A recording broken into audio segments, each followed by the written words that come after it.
Hello, everyone. My name is Leslie Tapella, and on behalf of the Institute of Professional Bookkeepers of Canada, I would like to welcome you to our webinar featuring Darlene LaFond from C2 Online. I would encourage you to watch your email for invitations to future events and check our website under Continuing Education for upcoming meeting information. Of course, you are always welcome to call me at the IPBC office at 866-616-4722 extension 6. The IPBC features these events as a way to introduce you to the many benefits of joining IPBC. I encourage you to join and take advantage of the benefits, including educational meetings in 23 cities across the country, a members forum, discounts on essential business tools, and the opportunity to increase your revenues by becoming a certified professional bookkeeper. If the meeting invitation was passed on to you and you would like to be notified of upcoming events, please sign up for our newsletter at ipbc.ca. A recording of this webinar will be placed on the member-only website within the week. Darlene is one of 5 owners of C2 Online. She focuses on research and development of products. C2 Online's mission statement is to help small business owners and bookkeepers by providing them with products they can buy online to help them manage their business. For example, there are Excel templates available on a number of bookkeeping tasks. Please help me welcome Darlene LaFond. Hello, everyone. I'm just testing my audio. I can see that you're hearing me. Thank you, Leslie. Thank you so much. I want to thank you again personally, Leslie, for being my mentor. The technical difficulties was not their system. It's my naive way of dealing with webinars. So this is my first official live webinar, and I'm hoping that we walk away with a lot of information because I've put together a PowerPoint presentation that's going to touch on the kind of things that you should be, as a bookkeeper, you are probably the first person a company will hire, a small business, that actually deals with helping them administrate their business. So I want to take this webinar to the level where we know what you should not do and you should know what to do. You are not a legal representative as a bookkeeper or an accountant. I think it's important that we understand that a legal representative is a shareholder, a director, a president, a secretary-treasurer, or the lawyer. So when we go through these, this presentation, you will see that we'll be talking about a legal representative. The minute book sometimes is one of the least looked at documents when you take on the task of becoming a bookkeeper. And by not dealing with the relations of the minute book in your responsibility to doing the accounting, sometimes some very serious consequences can happen. And again, I want to give you permission as a bookkeeper and any accountant out there, we are not lawyers. We should not be creating the minute book, but we should be making sure that we do some quality control on what that minute book is supposed to do for us. If we don't take care of managing that book, if management or shareholders do not, we could end up with inaccurate structures that'll restrict their tax strategies. I can give you some examples. I'm going to go through the list in the idea that further comprehension. The wrong shares being authorized in a minute book means that you can't issue certain dividends or certain payments. So an inaccurate structure will restrict tax strategies. It will also, if your minute book is not handled properly and you don't do certain filing requirements, it'll interrupt the income tax filing requirement abruptly. Deadlines for tax notices of assessment, but the company's been involuntarily dissolved, can affect certain requirements you even have with your financial institute. Thirdly, losing the ability to borrow from financial institutes would be something that would drastically affect your ability to maybe get paid. Losing the ability to sell corporate shares and qualify for the small business capital gains deduction. There's that 2-year requirement prior to a sale, having an active business. Something happens to the corporation and it's dissolved involuntarily. We'll talk about what that means. In the next, losing corporate status. By you not filing the annual return, you can actually be struck from the registry as a corporation.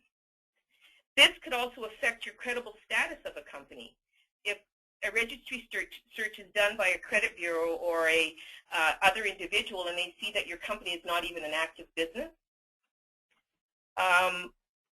losing your dividend payment ability to shareholders, no shares are issued. That's one of the things I see often on bookkeepers' financial reports. They don't know to issue the actual simple $1 for a share, and then the shares are never shown as being on the financial records. That would drastically affect even your sale ability.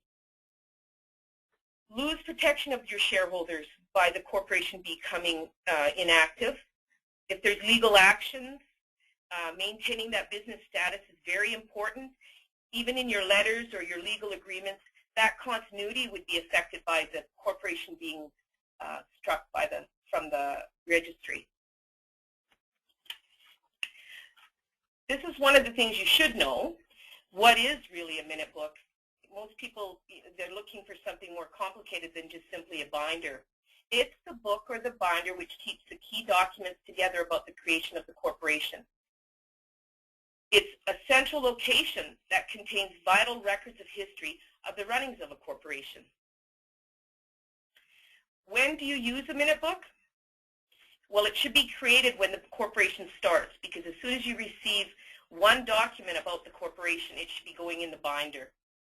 And when it's important to be used regularly is when you present it for legal or regulatory authorities, meaning the bank, maybe the tax department, maybe even someone that's wanting to be a key employee of your company, wants to know that your business is organized.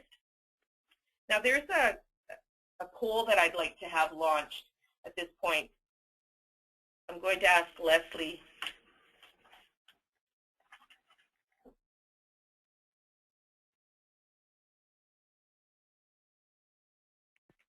It has been launched, Darlene. Okay. And there's I'm just seeing the voting. Thank you. Good. At least I know you guys are listening. Thank you so much. I needed that to see that touchy-feely. For someone out of high school. I wanted to be a radio announcer when I was in high school, but I soon realized that I don't get that eye contact. So I'm sitting here in my office, and that's the only way I know someone's awake. I can see we're sitting at about 71% of the votes, 72%. Just for you people that aren't aware, there's 105 people attending today. I support the IPBC. The one thing that Leslie didn't mention about me is I'm a franchise owner of H&R Block for 25 years, and I pay royalties to H&R Block to give me training, and it's not anything close to what the membership cost of the IPBC is. So I would encourage you all to join. The training in itself, the support you get. Okay, we're at 84% voted. I would like to... Sorry, go ahead, Leslie. Would you like me to show the results to the audience now? Yes, please.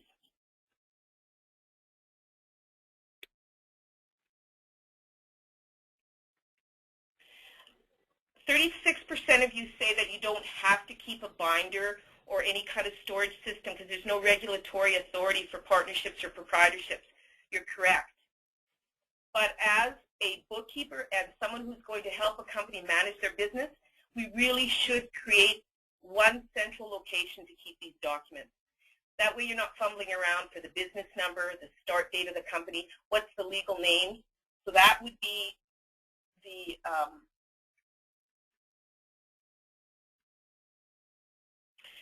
So I've hit the launch, or Leslie, you were doing the launch for me. I hit the share. Are we still there? They're actually looking at your screen now. The poll is gone. Okay, great. Thank you. Thank you guys for your understanding. I'm just going to move on to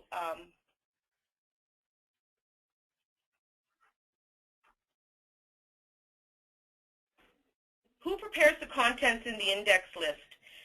The binder itself has several items in it. I've summarized the general contents here that's primarily going to be affecting you in group. But when we get later on in the presentation, you'll see the index titles are in italics so that you know of them. The annual corporations renewal is a primary important function that the bookkeeper should do quality control on. Whether you look at the annual meeting notes or you just re-register the return that it's mailed to you from the registry office. The routine resolutions, these are things that you'll be filing, and the incorporation papers. So as we go further, we'll be talking about the index. Know what you should know about the annual registration. The annual return is a reminder. It's to renew the corporate name as well as some other essential parts of the corporation. We'll talk about that later. It may be completed with the local registry office once the details are confirmed by the legal representative. In other words, I see that often where the reminder comes in and it's indicating the shareholders' names, and no one really deals with confirming that there's been anything changed with the shareholders. It's probably a good idea to have a communication with the shareholders and the directors of the company or an essential management person of the company to ensure that that information is still correct. The meetings and the decisions, the resolutions, completed by the directors and the officers' decisions, this annual meeting, which results in a resolution, is required by the officers and directors to accept the financial statements and their board position appointed in the corporation. This may become a routine document, reproduced with no changes from the one initially prepared, because the company is so small they're not making changes. But I don't assume anything. They could have decided to name their father the shareholder. They could have changed the directors without your knowledge. With the way things are done on the internet nowadays, it seems like people are trying to do a lot of their own stuff without getting any legal representation. You take it one step further and be just that much more diligent and make sure they haven't made any changes. Any decisions passed by the directors and the officers and or the shareholders should be recorded routinely with the assistance of a legal and a tax accounting assistant. I have a poll that I'm going to ask Leslie to set up for me.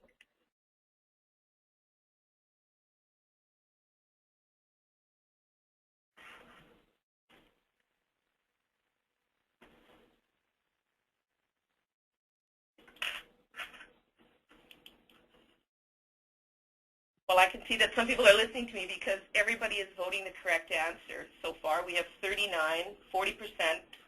people voting.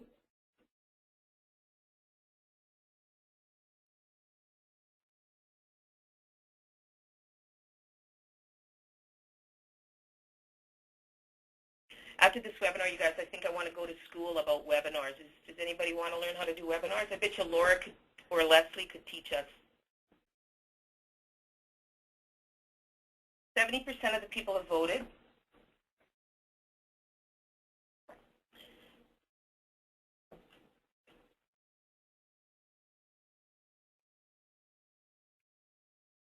Would you like me to share the results now, Darlene?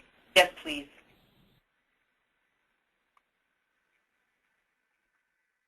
So we're looking at, most of you understood that a resolution is really the document that shows the decisions that have been made for the company.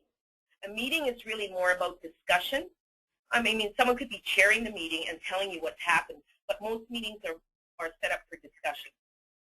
There is a difference between a resolution and a meeting. Resolutions are decisions.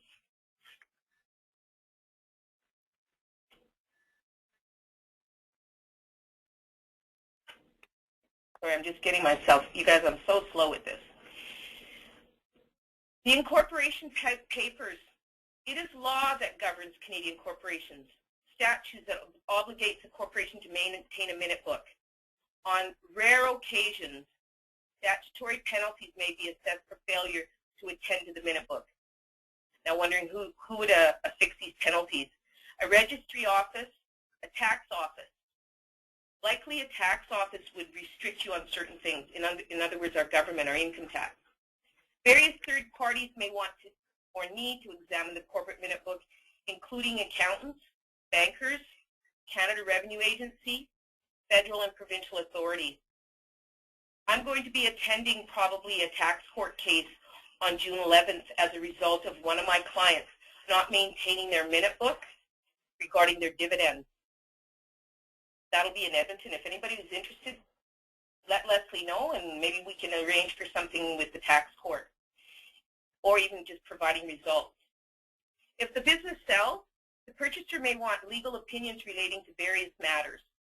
Keeping the minute book up to date will make the entire selling process easier and likely less expensive.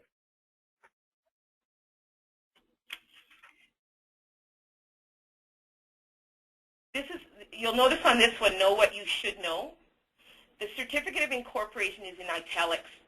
That is to indicate to you that's part of the index. We are now stepping into the index. The certificate of incorporation is prepared by the registry office. It is the birth certificate.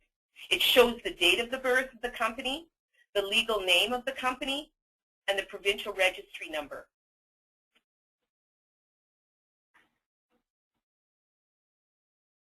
Bylaws. This is again recommended to be prepared by a legal representative. The rules on how to run the company, what services the company may provide, who can arrange and sign for debts and contracts. I have a client that has a minute book that indicates her and her husband both have to sign when they go to the bank for any financial withdrawals of the bank. This has saved her in her relationship to now a court action in their divorce. So you're wondering if she knew something before she started that corporation.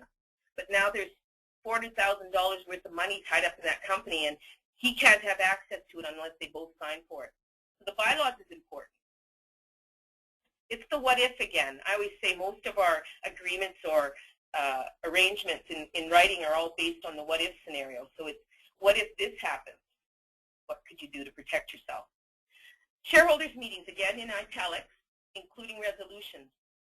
These meetings can be as complicated or as simplistic as a shareholder feels they should keep in the minute book. Your job would be to just file them. You might be at the meeting, you might be taking minutes, you might be the one preparing the document, but it is a shareholders meeting.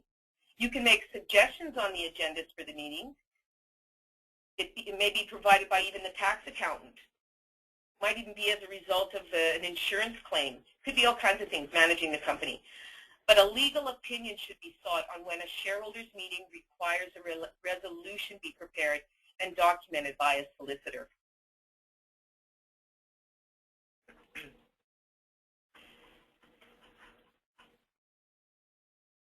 Directors meetings, again in italics because it's part of the index, including resolutions. The appointment, the things that most directors meetings are an agenda regarding the appointment of the accountant for the year. Hopefully they're not hiring accountants based on their ability in webinars. Recording all declared dividends for the year. Recording all management bonuses paid. Suggestions on agendas for meetings may be again provided by the bookkeeper, the tax accountant, and management. And again, legal opinion should be sought on when a director's meeting requires a resolution be prepared and documented by a solicitor.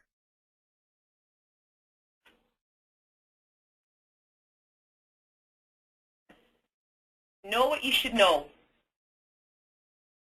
Important notifications to a corporation provided by third party. The income tax and the GST notice of assessments.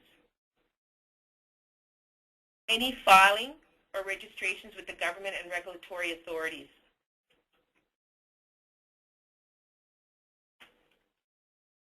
This is a good place where I would want to keep my tax notices because it seems when you file them in your tax file or your tax documents and you put them away every year, When the bank asks you for your last 3 notice of assessments, you're scrambling into storage. One of the most popular requests from my clients are for their copy of their tax notices. So this would be a good, quick spot to put them. A complete tax return printed of the schedules that were used might be something you would keep there at least the last 3 years.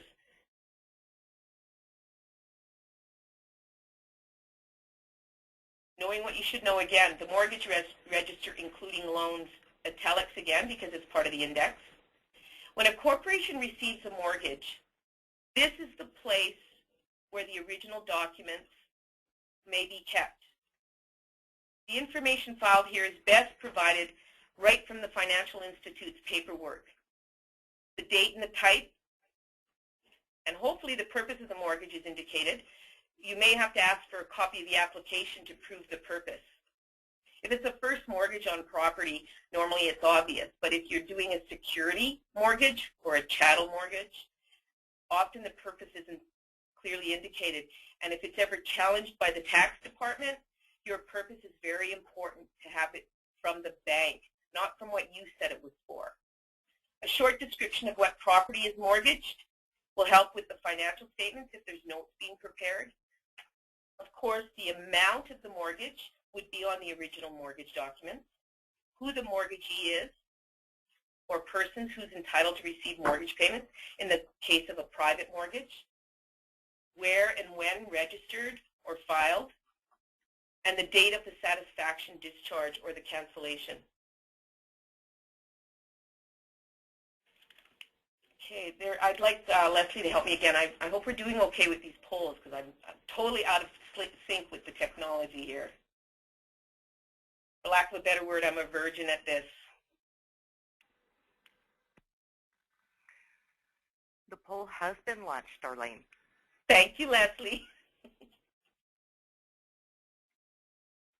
We have 21% voted. I'm hoping that we still have attendees. We see 114 people attending today, Leslie. We do. Mm-hmm. We got off to a bit of a rocky start, but we're making up for it now. I hope I haven't lost everyone. It's all about teaching you guys. Whether I make a mistake or I don't, it's very important that I fulfill IPBC's goal and that you walk away with some valuable information today. Whether I embarrass myself or not, it's still important that you learn something. I think everyone would agree you're doing great. Okay, thanks. Again, it's back to that radio announcer mentality. I never went into radio announcing because I need the eye contact. Okay, we're 82% voted. Okay, we'll launch that now and let everybody see the results.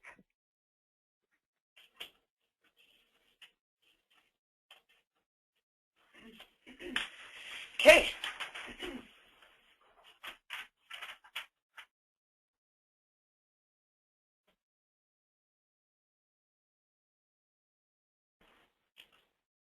We are now regarding financial statements. In this section, you would keep a copy of the annual financial statements, preferably signed. In the event that you've got a request, as the one QCing the minute book from the bank that they want to see signed financial statements to be quickly accessible there instead of with your annual files. The Small Business Corporation Act requires audited statements unless they're authorized by the directors and or officer to approve unaudited. That's one of the things that you'll see when you renew the corporation, the annual return. If you look at the actual resolution prepared by a lawyer for the directors meeting about the annual return at the registry office, it should say that the directors have approved an unaudited financial statement, and then we're good to go on that. Again, disclosure register is in italics. This is a mouthful. Statutory or good faith revelations of a material fact on a financial statement or in the accompanying notes or footnotes. It's basically, in simple layman's terms, items of information that is not generally known. If you have a loan shown in the notes of a financial statement. It might show the interest rate, it might show the repayment factor, but it might not have the fact that it has to be renewed in 5 years. That's just a general example. It would be something that's not clearly shown on a financial statement.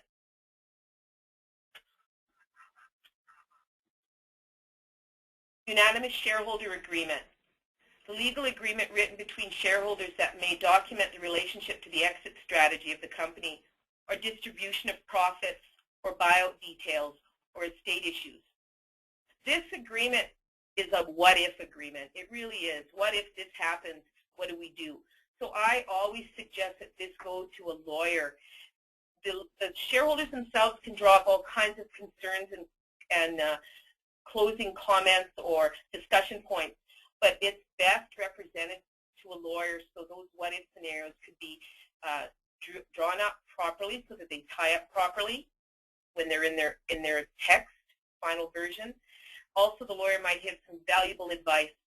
This is also at a time where it's good to have a networking bunch of business associates, whether they're other bookkeepers or just other business owners, so that you can make sure you take care of all the issues in a shareholder agreement. This is where you would keep that agreement.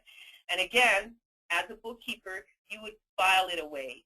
You may want to give some what-if scenarios or some examples, but please, I give you permission. Do not act as the person one drawing up the document. This is a very important document. I ended up in Tax Court of Canada because of a share and purchase agreement that was drawn up between two partners. One was an accountant and one was the actual essential business development person in the company. And the shareholders agreement is what saved our client. He won in tax court. Know what you should know of the securities register. This was one of our poll questions. I'm trying to remember, make sure you guys get introduced to our polls. I'm giving you a hint. You definitely want to watch the information on this screen so that you can appear to be correct in the poll. This section of the minute book would be where the records of share distribution for the corporation are kept. Information that's needed is the name and the address of the shares, the share owner or the share recipient, the class of shares. Now that's, I don't know if most of you understand that. Class of shares can be Class A, Class B, Class C, Class D, Class E, Class F, and these classes are actually whether they get to vote, whether they don't get to vote, whether they qualify for dividends, all these kind of things. So that's the class of shares is important. The date they were actually issued the shares, the number of certificates that have been issued, the number of certificates that have been canceled, and that being one individual could actually be buying and selling his shares based on a relationship in the family regarding his business relationship, the transfer number as far as the line number on the register, to who and from whom section, in other words, who the shares were from and who they went to, whether they've been paid up, whether they've been sold, whether they're bought, whether there's a balance. It's all obvious on there. This register is actually, could be a document that you use regarding capital gains for the sale of those person's shares. That's for another webinar that Leslie's probably going to put together on small business corporate shares. Or exit strategies for a company. Shareholders ledger and transfers. This is the document, again, part of the index, recording all shareholders' loans made to and paid by the corporation for the prior year. This is one thing that's very often missed as bookkeepers. If you use your shareholder ledger on your chart of accounts, like an in and out bank account, the nightmare that that ledger looks like when we put it in this register, and in most cases I don't see bookkeepers even filing in this register. This shareholders loan ledger can be very important in the event that the company sells or the company fails, because that money that's sitting on that shareholders ledger has to be proven if it's scrutinized by the government. So keeping track to what kind of transactions are recorded to the ledger and minimizing the $10 in and out things. Particulars of the share transfers, if you've done share transfers, again, that would be shown here. The information needed to record is, of course, the transfer or the transaction number, the date it happened, the class of share that was transferred, the certificate surrender number and the shares, the name of the transfer and the name of transferee, the addresses, of course, the certificate issued number and shares, and a signature of the transfer or attorney. Security certificates. This is where you actually put the pretty little sparkly certificate where it's, well, I mean, we had a discussion about this. Should it be prepared by a legal representative? If you've got your register and your shareholder ledger accurate and you feel it's been supervised by a legal representative, then it's just a matter of transferring that information to the security certificate. When I included my husband in my company back in my other company, my business center, back in '87, I did up his own certificate. We have a poll. Has it been launched? Thank you, Leslie. Being launched right now, Darlene. Thank you, Leslie. I have so much love for you right now, you cannot believe. It's like the technology we're in nowadays. You can actually feel as part of a team when you're in a different country, different area of the country. And that's where IPBC is. Look how much Leslie's helping me, and she is not in my office. Where are you right now, Leslie? Langley, British Columbia, watching it pour rain. Oh, we have wind. Hey, at least it's not snowing. So what 3 sections of the minute book? We're looking at 46% of the votes.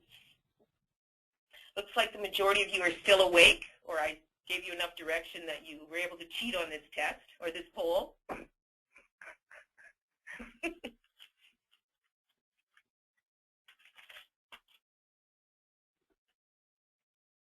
So 67%.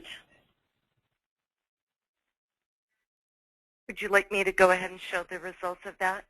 Please, Leslie. I'm totally illiterate.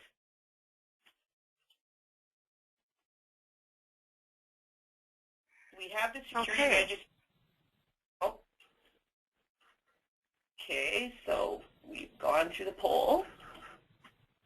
Good job, you guys. Most of you understood that you need to do the security certificates, the security ledger, and the shareholder transfers are the 3 items that are basically mirroring each other, just a different document.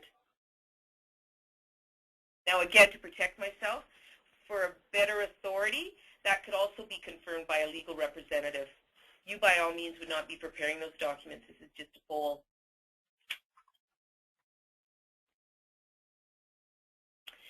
So the directors register. This section is where all the information of the company's directors and officers are recorded. The directors are not always the shareholders, and this is where there's some confusion sometimes. A director in my business, my business center business, I named my son as soon as he turned 18. He is not a shareholder. It would be hard to grant him shares in the same class that my husband and I have at this point, because the company's been open for 25 years. But I named him as a director as soon as I had a legal child, because in the event that something was to happen to my husband and I, the director could step in as long as he's got signing authority at the bank. This way, the company is not going to be affected by any kind of tragedy. The information that should be recorded is, of course, the full name, his address or her address, the occupation, date when they were appointed or elected, date when they ceased to hold office, and what position they hold. I have a poll that I'm going to ask my partner in crime to do again. She did. She launched it. High five to you, Leslie. Thank you. You guys got to know Leslie gave me all kinds of instructions at the beginning of this, but it's like total forgot as soon as I had to start talking to you. So I probably have to do 20 of these before I'll be able to No one's really a pro good. at anything right off the bat, Darlene. Pardon me, Leslie? I said no one's a pro at anything right off the bat. Oh, for sure. So it looks like most of you know why you would want insurance as a director, because 100% so far of the 79% voted has said you want liability insurance to protect yourself. Okay. This is really difficult, you guys. I have to sit through this whole seminar. I usually walk around and, but anyway, so annual returns, proof of filing. This is the one that is the most neglected and the one that can affect the company the most. The details on an annual return where you actually see that they filed, not the reminder from the government to file. It says annual return on the top right corner, and it usually has a little logo of the province on the left side. That's only a reminder. That's not proof that you filed.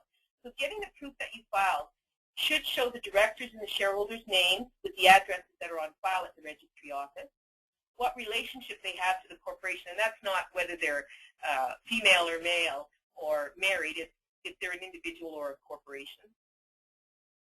The shareholder percentage of voting shares should be indicated. The shareholder's residency, again, just simply if they're a Canadian resident or not, yes or no. The corporation's location address for their records and where their registered office address is. And who prepared the registration. In other words, the individual that actually walked to the registry office and did the renewal. Now we have a poll on this again. My partner in crime has already launched. Oh, no, we haven't. There we go.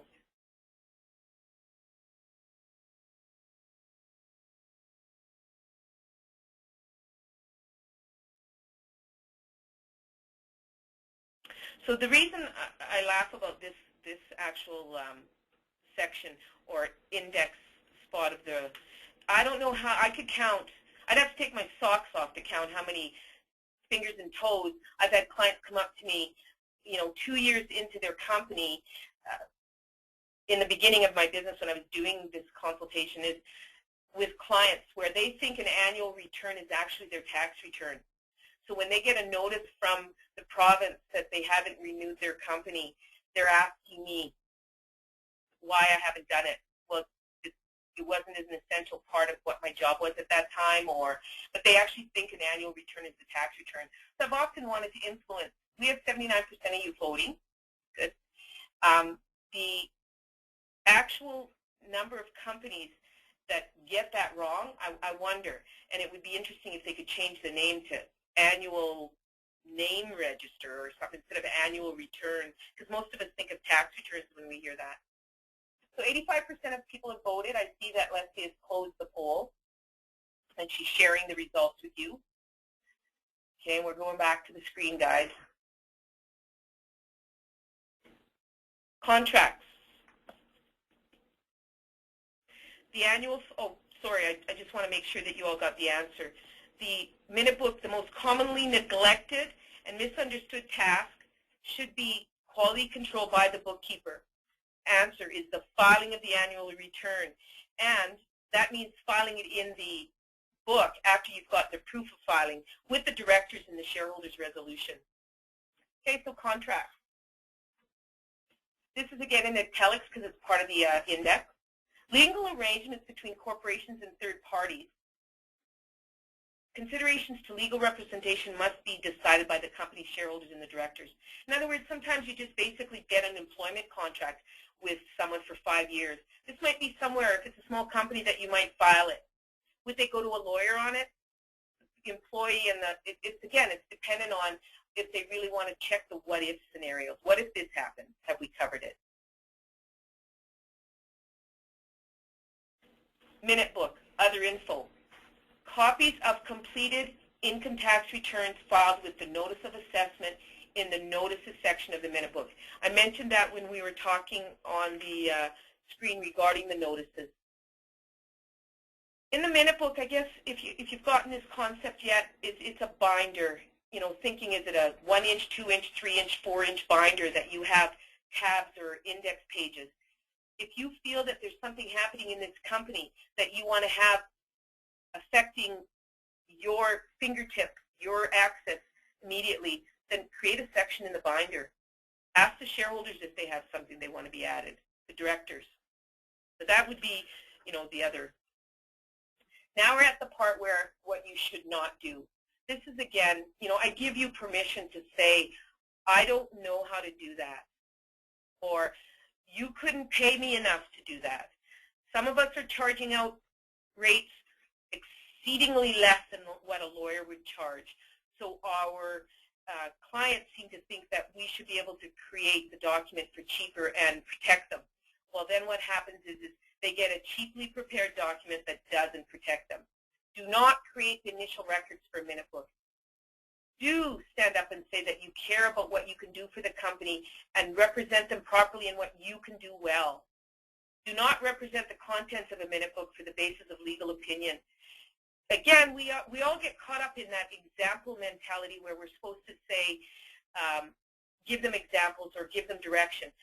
Always make sure you don't make it in the way that they have it as an agreement. You might become the typist of their agreement, but always make sure that you're the one only giving suggestions. You're not giving the opinion. Do not update the contents without legal representation.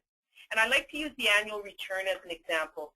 After a company has been operating for several years and you can see that the annual return, and this company is a ma and pa operation, and they're not going to be changing anything, and you can confirm that they haven't changed anything, we do get caught up in that idea that the director's resolution and the shareholder's resolution that's attached to that annual return prepared by the lawyer, dang, that would be easy just to retype and reinsert annually and just go to the registry office and pay whatever it is now. I think it's gone up to $31 or $37 to renew your corporation. When you feel quite confident that they've received their legal representation based on those previous documents and they've signed off that nothing has changed, then all you're doing then is you're typing up what they're telling you to do. And we can get trapped in that. I've gotten trapped in that. So I'm not saying it's wrong. It's just caution. Caution, caution. Again, the selling part of this presentation. Of course I'm a business. Of course I'm here. And I'm doing it in support of IPBC, but I do want you to know that we do have some products. See www.c2online.c. We're a new member of the IPBC Association. These are a list of some of the products that we do have. I'm extremely proud of the indexed one. It's a very cheap product, but so many of our clients come to us with their legal documents of their corporation. They don't even have them in a binder. This index that you download will give you the list of items that you need to have, and basically, even just by doing a label and inserting it, each document would be put in there. A year-end disbursement authorization form, I'm zeroing in on that. That's where, the decisions that are being made at a year-end on how you're going to disperse shares, dividends based on their shares, or how you're going to disperse maybe a management fee payable. If it's all grouped in one location where you get the tax accountant or even the director or the shareholder to sign so that you have a paper backup of what you've been instructed to do for your journal entry. I'm a CYA, cover your ass set person. And technically, if you don't have it in writing, who gave you the instructions? So that year-end disbursement authorization form has protected me in a lot of situations. The other product, the conventions agenda, this is a product that's basically a multiple choice. Take a look at some of them, especially we do have that subscription rate now where you can download unlimited. The convention agendas can actually help manage a company, whether they take it to a convention or whether they do it at a meeting and they do it just in their office, or you use it as a tool. You see something's happening in this business. Maybe their insurance policies are costing them too much.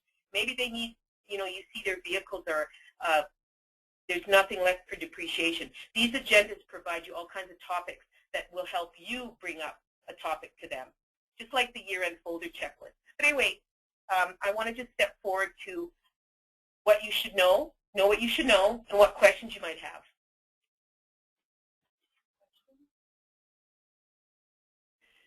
Okay, I see Janet Anderson's here. That's what I have under my question. Hello, Janet. Is that something you wrote when you first joined in? Yes, and probably was worried that we weren't here. Okay. We're still here, eh, Leslie? Yeah. Okay. The not-profit has to have a minute binder. The not-profit has to have a minute binder. I'm trying to understand that question. The non-profit have to have a minute. Oh, the non-profit companies, of course. I think that one's more important than any because that non-profits usually are run by volunteers. And what happens with that is if it's not in a central location that everybody can make. Hi, Lou.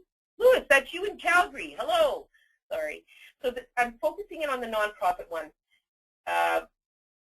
Yeah, like if any of you have done nonprofits, you know that mostly it's volunteers. So what happens when the volunteers leave and if those documents have not been put in a central location? I am so lost now. Where do we want to go for questions, guys? There's a zillion questions here. Because I have a team behind me. Would you like me to read the questions to you? Leslie, thank you. We have one from Rosemary. She wants to know how many years of non-filing of annual minutes before the company is struck. 2 years. And the annual minutes now, when you say annual minutes, I want to clarify something. It's the annual return. If you don't go to the registry office and actually file the annual return, that's when you'll be struck after 2 years. They'll warn you. You'll get warning. The minutes itself, the registry office doesn't audit that. So if you file the annual return without the minutes, no one's going to know the better. It's just when someone wants to follow up on the minutes that followed that annual return. Okay, we have a question from Selma. She wants to know, would this include large loans such as e.g. truck purchases? I'm not sure what she's referring to there. Well, I guess, I had that kind of, I have two, I want to call them flunkies. No, they're not flunkies. Two of my partners here. And they indicated to me that we should talk about large loans, large truck loans, about the mortgage register.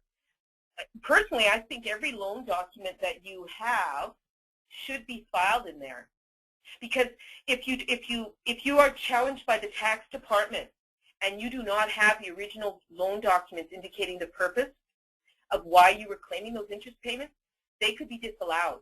So the poll question about how long does the company keep original loan and mortgage documents, I'm meaning all loan and mortgage documents, even operating lines. So yes, keep it. Large truck loans, okay. Small loans. Rosemary is asking, will this information become a package available from C2 Online? Will you be posting something on your website?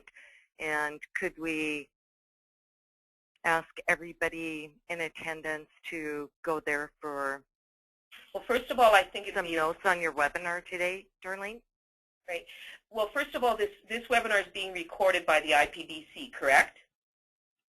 It is, for members only, though. So this might be a time where a non-member might want to join. If they see this as a tool, this webinar, the products that I listed, the minute book resolutions, like the list of products that I gave on one of our screens, are already on our website, available for you to download. The webinar itself, we have gifted this recording to IPBC. So this would be a good reason to join. We weren't planning on duplicating this webinar on our website, personally, at this point. It's for IPBC. Okay, thank you, Darlene. Rosemary has another question or a comment.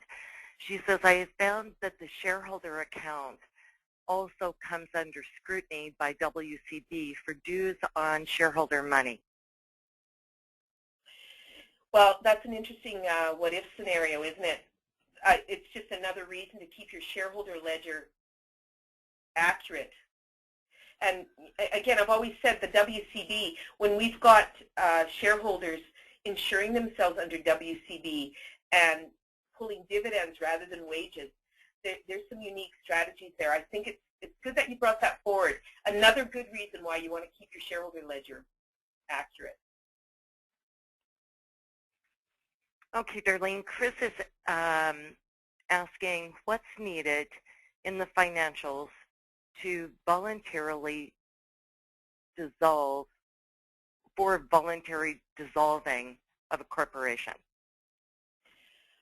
You know, that's a really diverse question. You know, it wouldn't be an answer that I would want to do without addressing it in an actual email, because I would definitely want to commit some sort of obligation or obtain some sort of obligation. Oh, sorry, losing myself here. Let me take a drink of water. Just a minute. That's one of the questions I love to do because it isn't an easy answer because it's all individual. But you've got to be closing out assets. You've got to be closing out liabilities, and it usually all ties into the shareholder. And sometimes these things end up being a dividend if there's a positive amount where the shareholder has to declare income. So, you know, to give an answer, could you email me that question, and then, or Leslie, is there a way that there might be more than one person that wants that answer where I get the question drawn out exactly by examples, and then I can answer it? How would you like to deal with that? Absolutely. If anyone has any questions after the webinar, they can email us and we'll forward them to you, Darlene. Okay, that's good, Leslie. You know, even a closing up proprietorship, that question was a really good question. I can tell that you guys have some good quality bookkeepers out there. Care about your clients, and you want to do a good job. So just even asking that question, you know, how do you close up a proprietorship, or how do you roll it into a corporation? These are really complex questions. Okay, Darlene, so Kim is asking what was the correct answer to, so many questions came flooding in, I lost it. What was the correct answer to how long? For the loan? How long to keep original loan documents? 7 years after the last claim on a tax return. So if you made an interest payment, let's say your year end is January, and the last payment was, you know, June of that year, you want to keep it 7 years after that. Because if the government scrutinizes that tax year, they could technically, we don't see that very common, but they could technically ask to see it for 6 years. By you claiming an interest amount in that final year of the loan, that loan document that was signed maybe 20 years ago originally might be asked to be seen for the purpose, to justify the interest claim. So 7 years after the last time it was claimed on a tax return. I have a client in Australia right now. He moved out of Canada. This is the what-if scenarios. He was, I have a lot of Fort McMurray clients, even though I'm in Morinville, Alberta. So this is by Edmonton, Fort McMurray's north. You know, everybody hears about the tar sands. Well, I got a lot of those clients coming to Morinville. And he, being, you know, an engineer with Syncrude, was claiming investment loans. He was, anybody that works up in Fort McMurray, they also get involved with a lot of investments, flow-throughs, all kinds of things. He was claiming an investment loan for years as a personal taxpayer, but it's still applicable to a company. And he moved out of Canada. 2 years he kept his papers. The government scrutinized his final year filing in Canada. He lost his interest expense. It was a $9,000 hit for him. That cost him $9,000. So, I mean, more importantly, keep it for tax purposes.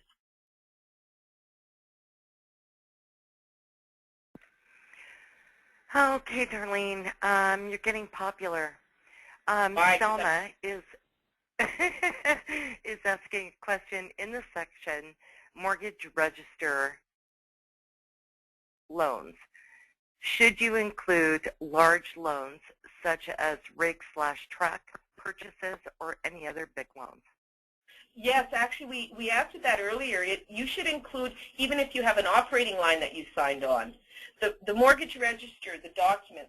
Now, again, I'm going to say cautiously, seeking legal opinion, but for tax purposes, if we go back to that slide, when a corporation receives a mortgage or a loan, whether it's private with a financial institute or not, the information that's filed there should be the financial institute's paperwork. So anytime anyone deals with any kind of lending agreement, finance agreement, that mortgage register should be maintained. Even as simple as just putting the document, the original documents there. Leases, I want to say, they call it mortgage register, but I say I incorporate this minute book in relationship to our tax problems. Leases, lease is just another finance contract if someone owns it at the end. Speaking as a tax person, not as a lawyer, but when the government comes to scrutinize that lease, it would be nice to have the original lease document in that mortgage register. So that would be my answer. Just any kind of lending that's been claimed on a bookkeeping capacity.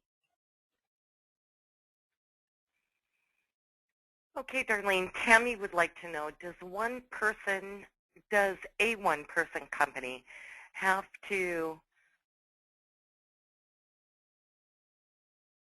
have a minute book? Okay. Does a one-person company have to have a minute book? Yes. Yes. Yes. Sorry, because what if that one person wants to sell? Let's talk about the small business capital gains deduction. I'm going to share a funny what-if scenario.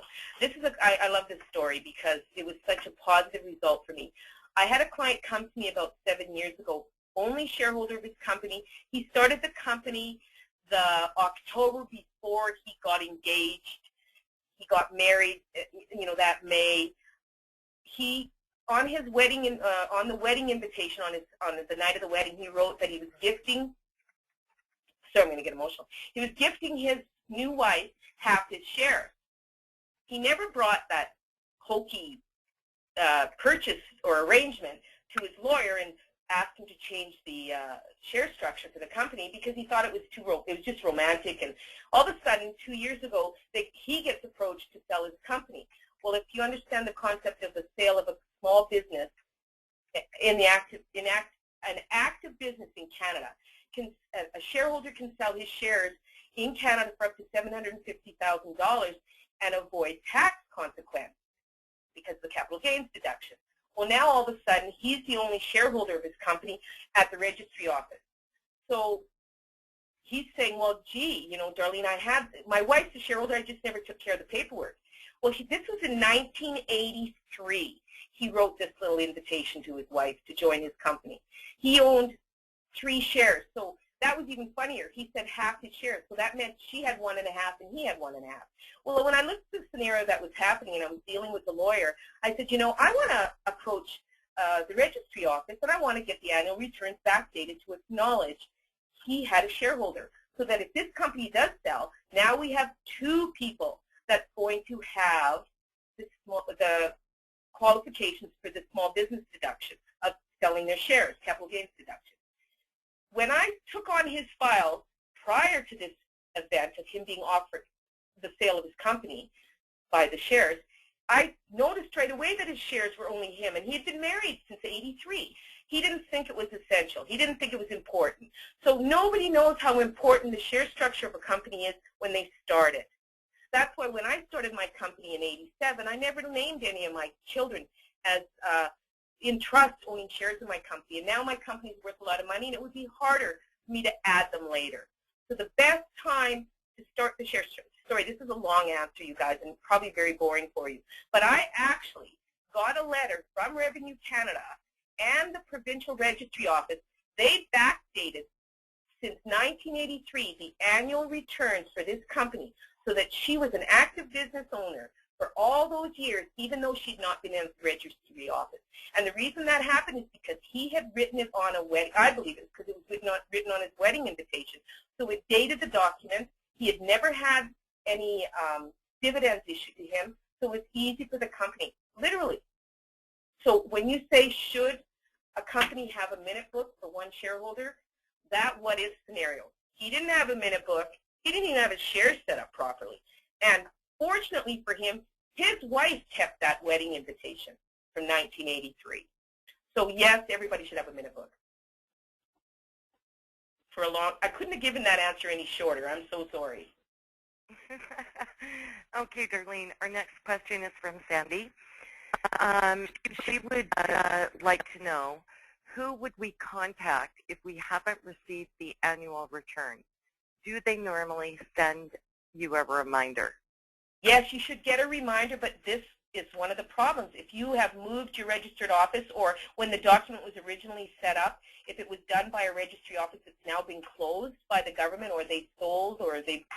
So what you would do is just go to a registry office in your province.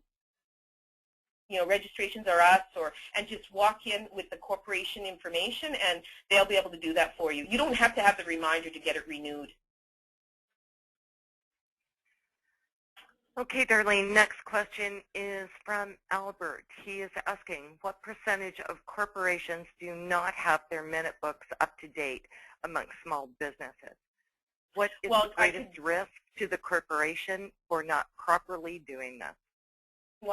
That'd be a hard question for me to answer, because we'd have to visit every corporation in Canada to know that percentage. That would be a statistic I don't even know if the registry office would have, because they don't scrutinize the books. It's back to that what-if scenario. It's only when something comes up that the minute book will become obviously not organized. So I'm sorry, I can't really answer that one. Okay, Darlene, our next question is from Janet. She is asking, is it better to keep the minute book at the lawyer's or with the bookkeeper until it is needed by the lawyer? That's a personal choice. I personally have all my own minute books in my office. I never make it a request of my clients that they keep their own minute book. Some of their lives are so disorganized, I think it's safer to keep it at the lawyer's office. And the lawyer has a legal obligation. If they close their practice, they have to take care to make sure that minute book is returned or else arranged with another lawyer. So personally, I like the fingertip, being able to get at it, not having to pay the lawyer every time I want to file something into it or look at something. But it is a personal choice. Okay, Darlene, Lewis has a question. He says, as a conclusion, what I understood was that we could not file a minute book as a bookkeeper. Okay, when you say file a minute book, what I'm going to say is you should not prepare the minute book in the sense that the contents of the minute book.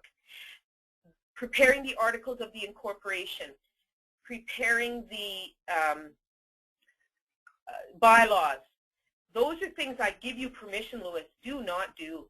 Have your client pay a lawyer, or have your client at least say they're going to go see a lawyer. But you can take those documents and actually file them into the sections of the minute book, because that's all the minute book is. It's just a filing system. You just do the quality control on it. You have permission to just do that. Okay, Darlene, Lynn has a question. She says, how do you close a corporation down? That's a really can be a complicated question or can be a real easy question. But the most simplest answer would be to say, what money is still left in that company? Is there assets in that company? How you close it down is you have to start closing things out, like fair market value to assets. You know, the liabilities are likely going to be assumed as a debt from to the shareholders. Looking at the balance sheet is the best place to look. Start looking at, again, I'm going to be cautious on how I answer this. I logically look at the accounts on the balance sheet and I say, what can I do with this amount to legally offset it? What's the general accepted accounting principle to this? Does someone have to buy this asset, or is this asset worth nothing? That's the simplest way I could answer that without going into ledger transactions. I'm looking at our time. Okay, Darlene, we're at 12:35. With your permission, just about everybody is staying in the webinar. Would you mind answering questions for another 10 minutes? Yeah, I don't have any problem with 10 minutes. Okay. How about you, Leslie? I need you as a team player because I'm totally lost without you.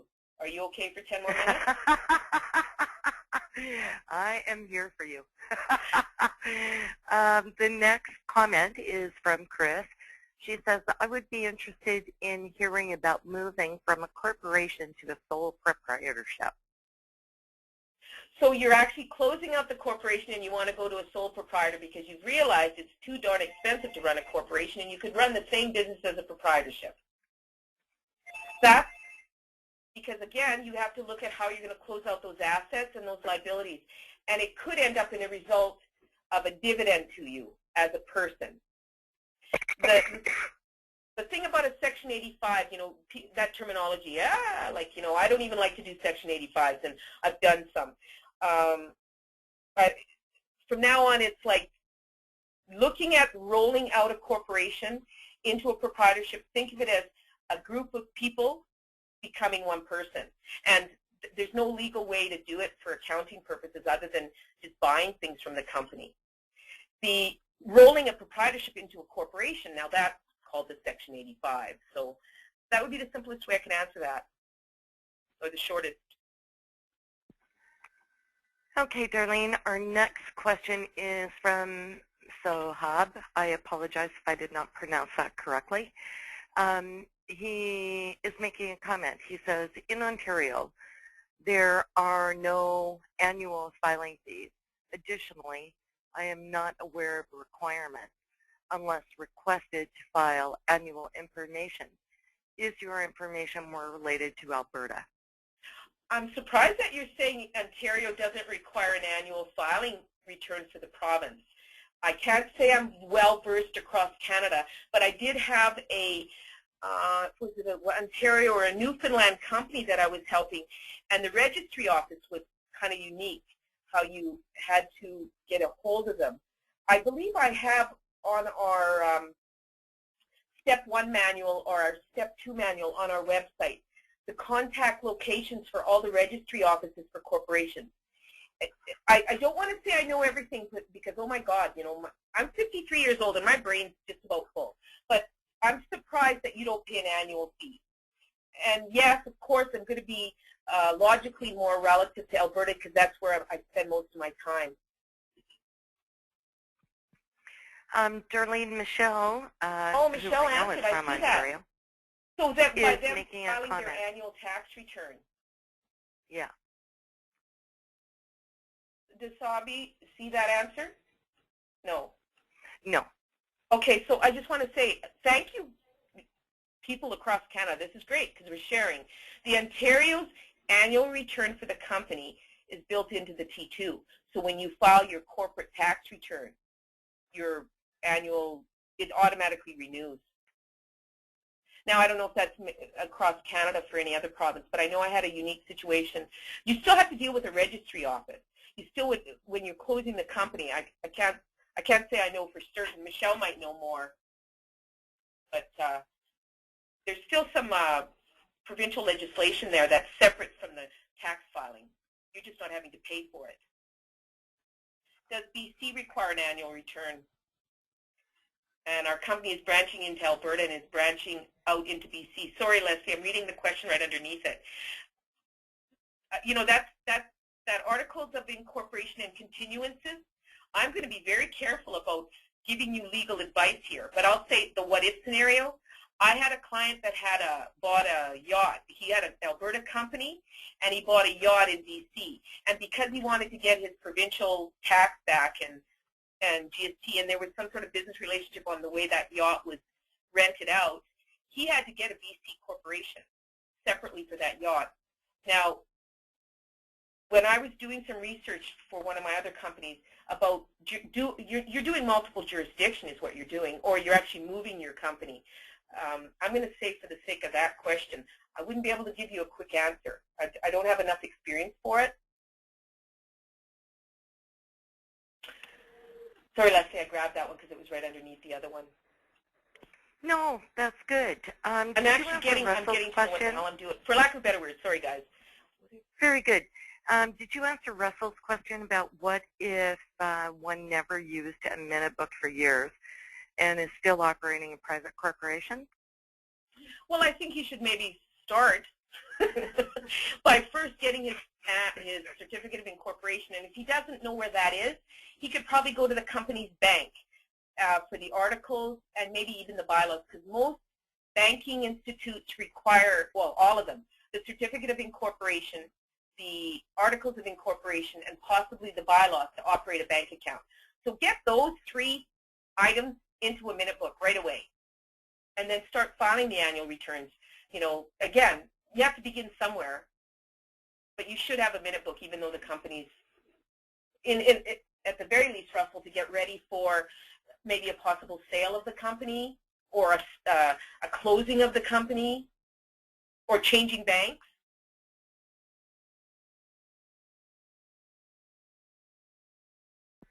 Yes, unless you request a change, they do not send you. I'm just reading now, Leslie. You were my boss before. You found your question panel. Well, it was because it wasn't pulled out. And you know, Leslie, I'm going to get better at this, because I'm going to do more. Hopefully IPVC lets me do more, because I'm challenged by something I don't know. So I'll have to learn. And I'm jumping ahead. Yes, if the largest liability of a dissolving corporation is the single married shareholder's loan, and there is no large or land assets to discharge, what is there will be used in a sole proprietorship, and how is it all turned over to a sole proprietorship? Okay, I want to start with, first of all, you got a shareholder's loan in that company, right? Like, the company has nothing, has no assets, has no liabilities. Well, you've all dumped it all. The shareholder bought everything or is going to pay for everything. All of a sudden, you got the shareholder's loan sitting on the company that the company owes the shareholder. I'm going to make that assumption first. All of a sudden, now you have an allowable business investment loss for that shareholder. So starting a proprietorship from that company, first of all, you've got a nice debt, a nice write-off on your personal shareholder's tax return. Now, if the shareholder owes money to the company, that's where the dividend likely is what's going to happen. That money has to be paid back to the company. So that money will likely be issued as a dividend on a T5. That would be my quickest, simplest answer on that one for you, Chris. Sole proprietors, so, you know, yes, we want to see more webinars from you. Thank you, Sharon. and I will say ditto to that, Darlene. And I think we're going to give your voice a rest now. I want to thank you so much for being with us today, and we all really appreciate it.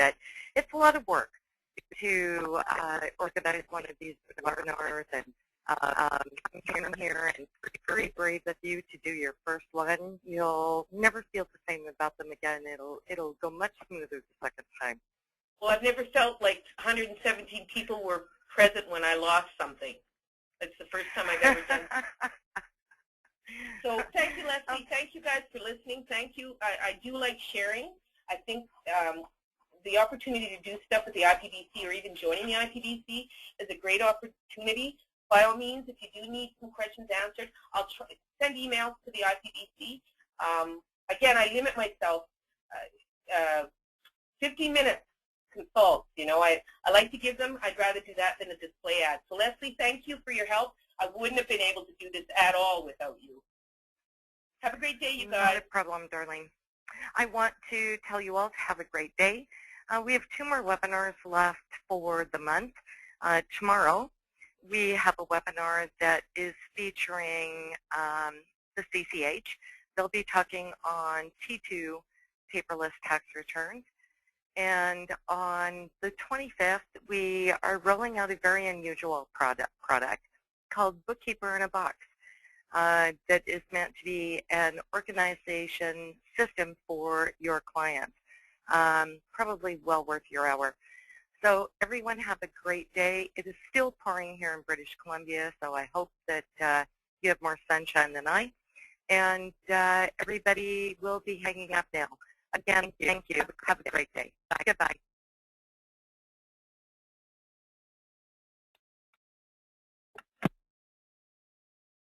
Leslie, are you still there? Do I just hang up?